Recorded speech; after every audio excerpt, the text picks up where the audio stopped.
Bungie dropped a new TWAB yesterday revealing all of the anti-champion weapons coming in Season 20, so today I wanted to recommend some weapons for you to have for Season 20. As a quick note, I will only be mentioning 2 weapons rather than 3, as with subclasses getting the ability to deal with champions and with that ability being granted to certain weapons, it reduces the urgency of getting all of these weapons. So what I'm basically trying to say is grind for a Jolt Clip Fusion Rifle or Grenade Launcher, and if you're confused as to why, check this video out in the description below. Anyways, I'm SniperKH and let's dive into the video. Starting the anti-barrier mods off, we have sidearms. I'm not the biggest fan of sidearms in Destiny 2's endgame, but regardless, I still found 2 picks for this mod. For pick 1, I'd recommend Drank. It's a 300 RPM sidearm that is currently dropping from the opulent chest on the Derelict Leviathan and from the Crown of Sorrows in the helm. It can roll with Disruption Break in column 3 and Vorpal Weapon in column 4, which together will do great for anti-barrier champions. It is also craftable, so if you don't have the pattern, grind for it now, as the pattern may not be available after Lightfall launches. The second weapon I will recommend is the Brigand's Law. This is a 450 RPM sidearm that I covered briefly in my video talking about the best seasonal weapons to get before Lightfall, because it's all around a solid sidearm. It can roll with either Threat Detector and Surrounded or Feeding Frenzy and Volt Shot, which both have potential in GMs, although you may get just a little more value out of the first roll compared to the second one. The next and final anti-barrier mod of the season goes to Pulse Rifles. Pulse Rifles are typically a great weapon to use, especially in higher end content, so finding 2 weapons to recommend for this was not difficult whatsoever.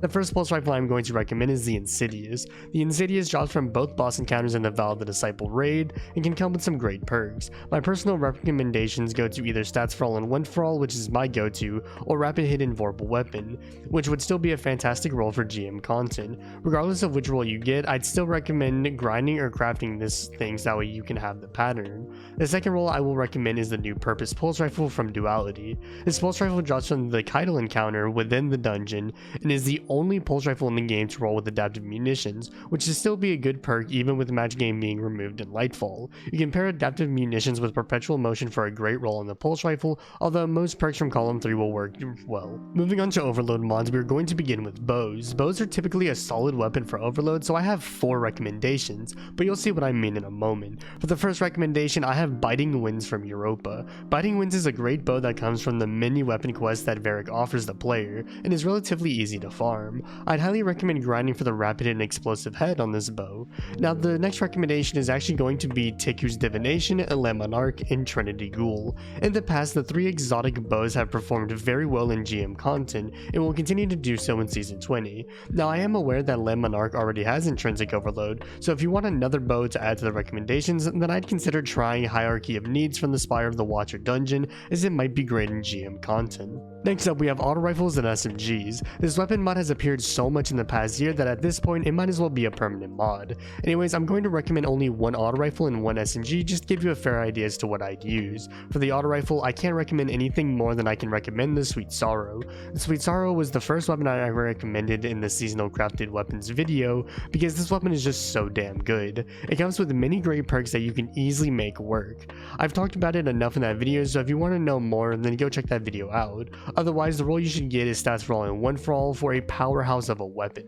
For the SMG, I'd recommend going with the Aikilos SMG. Once again, I spoke about the same weapon in the same video as the Sweet Sorrow, so go check it out for more information. Otherwise, go for either Shoot to Loot or Perpetual Motion and Frenzy for a great SMG.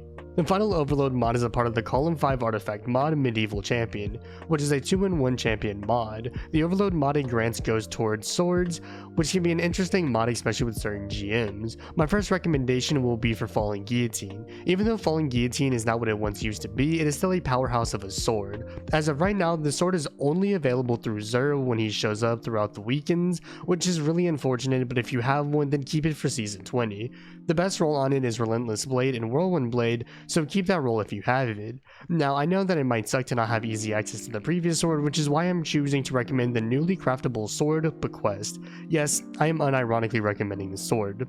With the perk pool refresh, it can come with some great perks for higher end content. It drops on the Deepstone Crypt raid, more specifically the Taniks encounter, and I'd recommend going for Relentless Blade in either Surrounded or One for All. We are now on to the final two mods dealing with unstoppable champs. The first mod goes to the scout rifles. Unstoppable scout rifles are typically great weapons for GM content. For my first recommendation, I will recommend a choice between Vouchsafe or Tarnished Metal. Both are 200 RPM lightweight frame scout rifles, which in my opinion is the best archetype for scout rifles.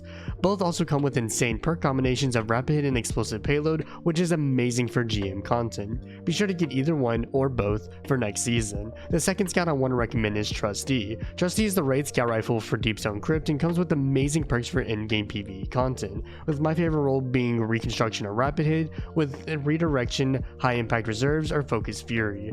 As a heads up, if you're going to use Reconstruction, I'd highly recommend going with Redirection, as High Impact Reserves and Focus Fury won't proc until you've used half of the reconstructed magazine rather than the base magazine, meaning you'd be waiting longer for the damage boost.